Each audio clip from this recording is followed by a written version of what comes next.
चलिए आगे बढ़ते हैं हमारे आज के दिन के इस चौथे वीडियो की तरफ। इसके पहले 3 वीडियो आज के दिन हम पब्लिश कर चुके हैं। वो तीनों वीडियो अगर अब तक आपने नहीं देखे तो आप चाहिए तो हमारे चैनल के वीडियो सेक्शन में जाकर उन तीनों वीडियोज़ को देख सकते हो। हमारा एक व्हाट्सअप का चैनल भी है जो टोटली फ्री ऑफ कॉस्ट है। इंटरेस्टेड हो तो व्हाट्सअप चैनल भी ज्वाइन कर सकते हो। व्हाट्सअप चैनल का लिंक इस वीडियो के डिस्क्रिप्शन में आपको मिल जाएगा। तो यहाँ पर हम डिस्कशन करने वाले बाजार के ऐसे एक स्टॉक के बारे में जिसका नाम स्क्रीन के ऊपर यहाँ पर आपको नज़र आ ही रहा है। शक्ति पंप्स इंडिया लिमिटेड 650 रुपये के करीब इसकी आज की मार्केट क्लोजिंग प्राइस आपको नजर आएगी। लगभग 1350 के भाव से ये वाला शेयर गिर गिर के अभी 650 के आसपास देखने को मिल रहा है। वो भी तब जब पिछले 2-3 दिनों में स्टॉक में काफ़ी बड़ा मोमेंटम तेज़ी का आता हुआ हमको नज़र आ चुका है। लेकिन उसके बावजूद भी अभी भी ये वाला शेयर मोर देन 50% की गिरावट में आपको देखने को मिलेगा। मतलब ऑब्वियस सी बात है, स्टॉक अपने हायर वैल्यू से हाईएस्ट प्राइस से अभी भी काफ़ी बुरी तरीके से गिरता हुआ, काफ़ी लोएस्ट प्राइस पे मिलता हुआ आपको नज़र आ रहा है। इसका अगर आप 1 साल का चार्ट पैटर्न देखोगे तो 1 साल के चार्ट पैटर्न में एक चीज़ आपको यहाँ पर यह नजर आएगी कि स्टॉक अभी भी अपने 52 वीक लो के जोन के आसपास चल रहा है। 1 साल पहले स्टॉक यहाँ था, उसके बाद स्टॉक में काफ़ी बड़ा मोमेंटम आया, फिर स्टॉक गिरते गिरते काफ़ी बुरी तरीके से गिरने के बाद अब तक इसने अपना 1 साल पहले का जो स्टार्ट प्राइस था उसके पास भी ये स्टॉक नहीं है। तो आप समझ सकते हो स्टॉक अभी भी अपने काफ़ी लोएस्ट पॉइंट पर नजर आएगा। एक बात यहाँ पर आपको ये भी ध्यान में रखनी है कि स्टॉक में इतना बड़ा फॉल आने के बाद ये पहला काफ़ी अच्छा खासा बाउंस स्टॉक में नज़र आ रहा है, जिसको हम एक डेड कैट बाउंस बोल सकते हैं, एक टेक्निकल बाउंस बोल सकते हैं। ये वाला तेज़ी हो सकता है कुछ दिन थोड़ा बहुत और चलता हुआ नजर आए, लेकिन उसके बाद स्टॉक फिर से यू टर्न रिवर्स मार के नीचे की तरफ जाता हुआ नजर आ सकता है। बिकॉज इतनी बड़ी गिरावट के बाद जब फिर से एक तेज़ी टेक्निकल बाउंस की, डेड कैट बाउंस की जब आती है, वो टिकने का चांस काफ़ी कम रहता है, ना के बराबर रहता है। तो मेंटली प्रिपेयर रहो, इस स्टॉक में फिर से हो सकता है एक और काफ़ी अच्छी खासी गिरावट देखने को मिले और हाल फिलहाल में जो ये लोएस्ट लेवल स्टॉक ने बनाया था हो सकता है उसके भी नीचे एक बार जाता हुआ हमको देखने को मिले। ओवरऑल लॉन्ग टर्म की बात करें तो लॉन्ग टर्म का पैटर्न भी काफ़ी वॉलेटाइल है। स्टॉक का पैटर्न को एकदम ध्यान से अगर आप देखोगे तो स्टॉक जब भी बड़ा बड़ा मोमेंटम दिया है उसके बाद काफ़ी सालों तक निवेशकों को गिरा गिरा कर, मतलब गिरावट में तड़पा कर रखा है।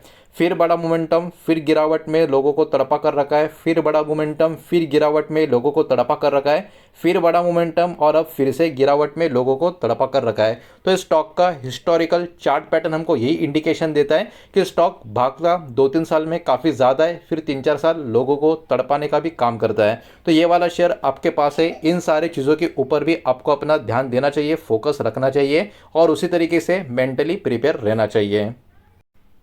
तो जहाँ तक बात करें इस कंपनी की, तो देखिए शक्ति पंप्स की अगर हम बात करें तो ये एक मैन्युफैक्चरिंग कंपनी आपको देखने को मिलेगी जो मैन्युफैक्चरिंग करती है बहुत ही बड़े या वाइड रेंज में पंप्स और जो मोटर्स होते हैं उनको, और ये प्रोवाइड करती है एडवांस वाटर पंपिंग के जो सॉल्यूशंस होते हैं बहुत सारे अलग अलग फार्मिंग के लिए, इरिगेशन के लिए, होम्स हाउसिंग सोसाइटीज़ के लिए, इंडस्ट्रियल कमर्शियल यूज़ के लिए। मतलब आप बोल सकते हो जो इंपॉर्टेंट सेगमेंट्स होते हैं, इंडस्ट्रीज होती है, सब में इस कंपनी का काफ़ी स्ट्रॉन्ग प्रेजेंस आपको देखने को मिलेगा। इनका जो ब्रांड है शक्ति, ये एक वेल नोन ब्रांड आपको देखने को मिलेगा सिर्फ और सिर्फ हमारे देश में नहीं बल्कि इंटरनेशनल मार्केट में। इसलिए इस कंपनी को ऑब्वियस सी बात है हल्के में तो बिल्कुल भी लेना नहीं चाहिए। और इस कंपनी का जो प्रेजेंस है ओवरऑल ग्लोबल मार्केट में, इंडिया में, उसी तरीके से कंपनी का पोर्टफोलियो भी काफ़ी ज़बरदस्त आपको नजर आएगा।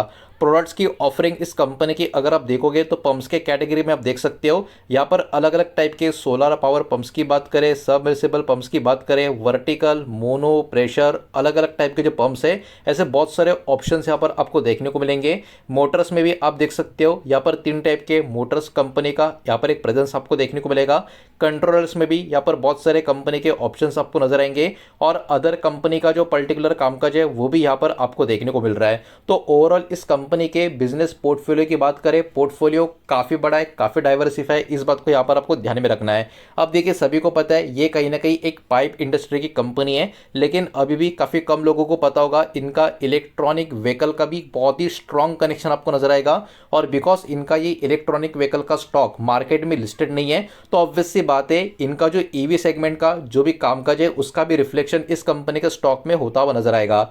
दिसंबर 2021 की बात है, कंपनी ने क्रिएट क्रिएट किया था अपना नया सब्सिडियरी जिसका नाम था शक्ति ईवी मोबिलिटी। इसका फोकस एरिया क्या क्या था? इलेक्ट्रॉनिक व्हीकल्स का motor, charging stations, battery management system, electrical control panels और स्मार्ट पैनल्स और वेरिएबल फ्रीक्वेंसी ड्राइव्स की बात करें या वीएफडीज उनको बोला जाता है, इनकी बात करें तो इसके ऊपर इनका काम है। तो देखिए इसलिए ये वाला स्टॉक में इसका भी एक एडिशन आपको नजर आएगा। हो सकता है फ्यूचर में ये वाला जो कंपनी का सेगमेंट है वो भी इस कंपनी के लिए काफी बड़ा ग्रोथ का फैक्टर बनता हुआ नजर आ जाए। इन्वेस्टमेंट का कमिटमेंट 5 साल के लिए 114 करोड़ के आसपास का था। क्वार्टर टू फाइनेंशियल ईयर 2025 तक 32 करोड़ इन्वेस्टमेंट ये कर चुके हैं। टारगेट 2 व्हीलर और 3 व्हीलर का इलेक्ट्रॉनिक व्हीकल का जो मार्केट है उसका है, 4 व्हीलर का यहाँ पर कोई भी बात नहीं है, इस बात को यहाँ पर आप ध्यान में रखें। इसके साथ साथ ये इलेक्ट्रॉनिक व्हीकल्स के रिलेटेड प्रोडक्ट्स को भी डेवलप करते हुए आपको देखने को मिलेंगे, जो लाइन यहाँ पर भी आप पढ़ सकते हो। तो इसीलिए इस कंपनी को आप किसी भी एंगल से हल्के में ले नहीं सकते। कंपनी का क्लाइंटेल की बात करें तो देखिए कंपनी के अलग अलग कस्टमर्स आपको देखने को मिलेंगे, सोलर सेक्टर में, एग्रीकल्चर में, सीवेज ड्रेनेज कैटेगरी में और इंडस्ट्रियल और कमर्शियल सेक्टर में। तो कंपनी का डिपेंडेंसी किसी एक सेक्टर के ऊपर भी डिपेंड नहीं है, बहुत सारे अलग अलग सेक्टर में कंपनी का प्रेजेंस भी काफ़ी मजबूत है, इस बात को भी यहाँ पर आपको ध्यान में रखना है। जब तक बात करें कंपनी के कस्टमर्स की तो देखिए गवर्नमेंट प्रोजेक्ट से कंपनी को बहुत बड़ा रेवेन्यू आता है। फाइनेंशियल ईयर 2024 तक का जो रेवेन्यू का डेटा है उसके हिसाब से आपको बता रहा हूँ, इनका टोटल 100 में से 69% का जो रेवेन्यू कंट्रीब्यूशन है अभी के टाइम पे वो गवर्नमेंट प्रोजेक्ट के थ्रू होता है। तो आप मान के चलिए गवर्नमेंट के जितने भी बड़े बड़े प्रोजेक्ट्स निकलते हैं उनमें से बहुत सारे प्रोजेक्ट का एक पर्टिकुलर कॉन्ट्रैक्ट जो इनको मिलता है वो इस कंपनी को काफ़ी अच्छा खासा ग्रोथ ऊपर की तरफ लेकर जाने में कामयाबी हासिल करता रहता है। मेजर बेनिफिशियरी की बात करें, पीएम कुसुम सोलर पंप स्कीम जो थी, ये जो योजना थी ये इनकी बहुत ही बड़ी बेनिफिट साबित होती हुई नजर आ रही है। 25% का मार्केट शेयर इसमें इनका नजर आएगा। इंस्टॉल कर चुके इसके अंतर्गत 1,14,900 से भी ज़्यादा सोलर पंप अलग अलग राज्यों में, ये बात भी इन्होंने यहाँ पर मेंशन करके रखी है। और गवर्नमेंट प्रोजेक्ट का जो रेवेन्यू है 67% से CAGR फाइनेंशियल 2020-2024 तक यहाँ पर ग्रो होता हुआ हमको देखने को मिला है। तो कहीं ना कहीं कंपनी का यहाँ पर गवर्नमेंट का जो प्रोजेक्ट्स मिलता है गवर्नमेंट के थ्रू या गवर्नमेंट की तरफ से, उसमें कंपनी का सबसे ज़्यादा कमाई होता है, इस बात को यहाँ पर आपको ध्यान में रखना है। अब क्योंकि ये कंपनी सिर्फ और सिर्फ इंडिया नहीं, इंडिया की बाहर भी प्रेजेंस है, तो कंपनी का एक्सपोर्ट के ऊपर भी आपको ध्यान देना होगा। वीडियो को प्लीज़ लाइक कर देना, वीडियो को शेयर कर देना। पहली बार चैनल पे आ चुके हो तो चैनल को भी सब्सक्राइब जरूर कर देना। कंपनी का एक्सपोर्ट 21% का है, फाइनेंशियल 2024 का रेवेन्यू के हिसाब से बात कर रहे हैं। और एक्सपोर्ट भी कुछ इक्का दुक्का या 10-20 कंपनी नहीं, 100 से भी ज़्यादा कंट्रीज में कंपनी का एक्सपोर्ट आपको नजर आएगा। तो भाई साहब ये एक ज़बरदस्त एकदम हाई लेवल कंपनी आपको देखने को मिलेगी। रिसीव इन्होंने किया है $35 मिलियन से भी ज़्यादा यहाँ पर ऑर्डर युगांडा से सोलर वाटर पंपिंग के लिए। ये इंटरनेशनल सोलर अलायंस का पार्ट आपको देखने को मिलेगा। 2,70,000 से भी ज़्यादा का इसके अराउंड का डिमांड यहाँ पर आपको देखने को मिलेगा। एक्सपोर्ट का रेवेन्यू भी 22% के हिसाब से फाइनेंशियल ईयर 2020 से लेकर 24 तक ग्रो होता हुआ हमको देखने को मिल रहा है। एक्सपोर्ट के हिसाब से अगर हम बात करें फाइनेंशियल 2024 का डेटा से, तो एशिया में 34% का यहाँ पर एक्सपोर्ट मिक्स है, अफ्रीका में 21%, मिडल ईस्ट में 21%, यूएसए में भी 17% और बाकी बची हुई दुनिया में जो अलग अलग कंट्री में इनका जो एक्सपोर्ट जाता है वहाँ से 7%। तो देखिए कंपनी का जो प्रेजेंस है ऑल ओवर दी ग्लोब काफ़ी मजबूत आपको नजर आएगा। इसके साथ साथ जो भी अदर है 10% का रेवेन्यू वहाँ से आता है, जिसमें इंडस्ट्रियल में 72% का इनका कॉन्ट्रीब्यूशन नजर आएगा, जिसमें fire fighting, sewage management, heating, cooling, washing system, storage, ये सब कैटेगरीज में आपको देखने को मिलेंगे। ओईएम में 10% है, जिसमें बड़े बड़े क्लाइंट यहाँ पर नजर आएंगे, जिसमें L&T, Mahindra, REIL, Adani, Tata power, ऐसे नाम आपको देखने को मिलेंगे। Company has reduce focus year, ये भी चीज़ यहाँ पर देखने को मिल रही है। अदर्स की बात करें home, housing, hotel, malls, office, इसमें भी कंपनी का एक प्रेजेंस आपको नजर आएगा। डिस्ट्रीब्यूशन नेटवर्क की बात करें 500 से भी ज़्यादा डीलर इस कंपनी के पास यहाँ पर मौजूद है। 400 से भी ज़्यादा इनके सर्विस सेंटर है, 1200 से भी ज़्यादा इनके प्रोडक्ट वेरिएंट्स आपको नजर आएंगे। और इस कंट्री में यानी हमारे देश में भी इनका जो प्रेजेंस है काफ़ी अच्छा खासा आपको देखने को मिलेगा। थोड़ा आगे बढ़ते हैं, कंपनी के बाकी कुछ नंबर्स भी देख लेते हैं। कंपनी का प्रॉफिट एंड लॉस का स्टेटमेंट चेक करेंगे, कंसोलिडेटेड फिगर्स होंगे, जो भी नंबर होंगे करोड़ में यहाँ पर होंगे। और 2014 से 2025 तक का जो डेटा होगा वही मैं आपको यहाँ पर प्रेजेंट करने वाला हूँ। यहाँ पर आप देख सकते हो। तो हर साल कंपनी का कितना प्रॉफिट हो रहा है या कितना लॉस हो रहा है ये देखना काफ़ी इंपॉर्टेंट है अगर आप एक लॉन्ग टर्म प्लेयर है तो इसलिए हम यहाँ पर वो चेक करेंगे। तो देखिए 2014 से लेके अब तक एकदम ध्यान से अगर आप ऑब्जर्व करोगे तो 2020 का ही फाइनेंशियल ईयर था जहां पर इस कंपनी को लॉस हुआ था। अदर देन दैट कंपनी को कभी भी लॉस हुआ नहीं है। लेकिन स्टॉक का चार्ट हमने स्टार्टिंग में देखा था, स्टॉक का चार्ट कैसा था, बड़ी तेजी फिर बड़ी गिरावट, फिर बड़ी तेजी फिर बड़ी गिरावट। अब आप लोग बोलोगे ऐसा क्यों, तो देखिए इसका आंसर कंपनी के प्रॉफिट एंड लॉस स्टेटमेंट में छुपा हुआ आपको नजर आएगा। इस कंपनी का ना प्रॉफिट स्टेबल नहीं है, कभी प्रॉफिट कम है, कभी प्रॉफिट ज्यादा है, कभी प्रॉफिट बहुत कम है तो कभी प्रॉफिट अचानक से काफी ज्यादा हो रहा है। बड़ा ज्यादा प्रॉफिट होने के बाद कंपनी यहाँ पर एक बार लॉस में आई, फिर से काफी बड़ा प्रॉफिट हो गया, फिर उसके बाद प्रॉफिट थोड़ा कम हो गया, फिर प्रॉफिट और भी कम हो गया, फिर प्रॉफिट वहां से 5-6 गुना ऊपर की तरफ चला गया और उसके बाद प्रॉफिट और 5-6 गुना ऊपर की तरफ चढ़ गया। तो कंपनी का प्रॉफिट अनस्टेबल है, कभी बहुत ज्यादा प्रॉफिट हो रहा है तो कभी थोड़ा कम प्रॉफिट हो रहा है। तो ये सारी चीजें होने की वजह से स्टॉक में कंसिस्टेंसी लॉन्ग टर्म में आपको देखने को नहीं मिलती, जिसके कारण स्टॉक में लॉन्ग टर्म के चार्ट में क्या देखने को मिल रहा है, वॉलेटिलिटी देखने को मिल रहा है। और ऐसे में ऐसे स्टॉक में जब आप इन्वेस्टमेंट करते हो तो देखिए जब स्टॉक भागेगा काफी अच्छा भागेगा, लेकिन जब गिरेगा तड़पाएगा, बिकॉज कंपनी का इन कंसिस्टेंसी नहीं है प्रॉफिट में। इस चीज को यहां पर आपको ध्यान में रखना है। लेकिन ओवरऑल लॉन्ग टर्म में एक प्रॉफिटेबल कंपनी है तो ये चीज काफी बढ़िया है।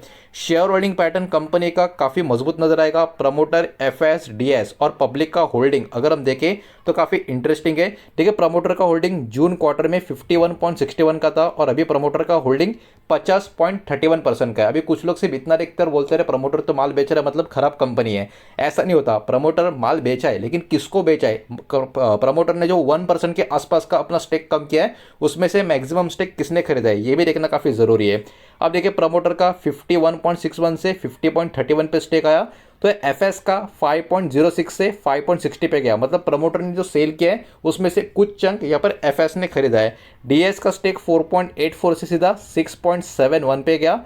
पब्लिक का स्टेक 38.49 से 37.37 पे आया, मतलब प्रमोटर ने हल्का सा स्टेक कम कर दिया है, पब्लिक ने हल्का सा स्टेक कम कर दिया है और इन दोनों ने जो भी हल्का स्टेक कम किया है वो एफएस ने हल्का सा बढ़ाया तो डीआईएस ने काफ़ी ज़्यादा बढ़ाया। तो ये चीज़ यहाँ पर आप ध्यान में रखें। और उससे भी इंपॉर्टेंट चीज़ ये भी है कि अभी भी प्रमोटर, एफएस और डीएस इन तीनों को मिला के अराउंड 62 से लेके 63% का जो स्टेक है इन तीन बड़े प्लेयर्स के पास ही आपको देखने को मिलेगा, जो एक और काफ़ी पॉजिटिव बात इस कंपनी के बारे में यहाँ पर हम मान के चल सकते हैं।